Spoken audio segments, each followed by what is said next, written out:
State assembly में महाराष्ट्र के CM Devendra Fadnavis ने कहा है कि इसमें कोई शक करने की जरूरत ही नहीं है कि महाराष्ट्र एक ताकतवर राज्य है।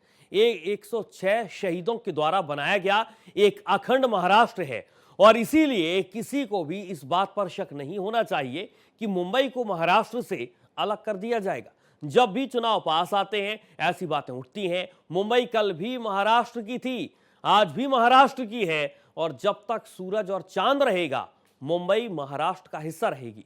महाराष्ट्र छत्रपति शिवाजी महाराज के दिखाए रास्ते पर, उनके उसूलों पर और भारत रत्न डॉक्टर बाबा साहेब अंबेडकर के दिए संविधान के रास्ते पर चलता रहेगा।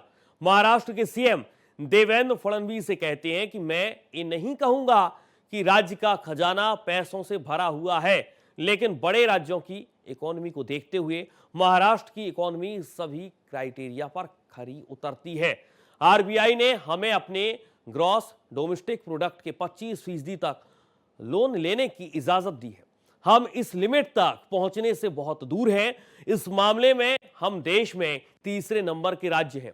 लड़की बहन स्कीम जैसी स्कीमों के लिए फंड देने और किसानों को सपोर्ट करने के बाद भी हम अपने फिस्कल डेफिसिटी को 3% के अंदर रखने में कामयाब रहे। हमने केंद्र की सरकार की उम्मीद से ज्यादा कैपिटल इन्वेस्टमेंट किया। फॉरेन इन्वेस्टमेंट के मामले में महाराष्ट्र देश में नंबर 1 है। महाराष्ट्र के सीएम देवेंद्र फडणवीस से कहते हैं कि छत्रपति शिवाजी महाराज के सिद्धांत महाराष्ट्र में माने जाते थे, लेकिन नेशनल लेवल पर उनके बारे में कई गलतफहमियां थीं। सीबीएसई की किताबों में मराठा साम्राज्य, हिंदवी स्वराज के बारे में सिर्फ एक पैराग्राफ था, लेकिन मुगलों का इतिहास 17 पेज का था। लेकिन अब ये इतिहास बदल गया है।